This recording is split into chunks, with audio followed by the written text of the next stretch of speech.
Alhamdulillah hari ini ada kesempatan untuk kami tunda Pak Sekretaris dan para staf. Jadi seperti tadi disampaikan Pak Sekretaris, usulan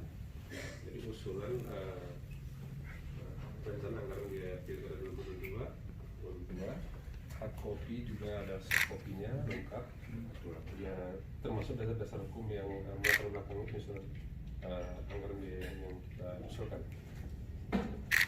Kemudian diterima, nanti akan kita bahas bersama.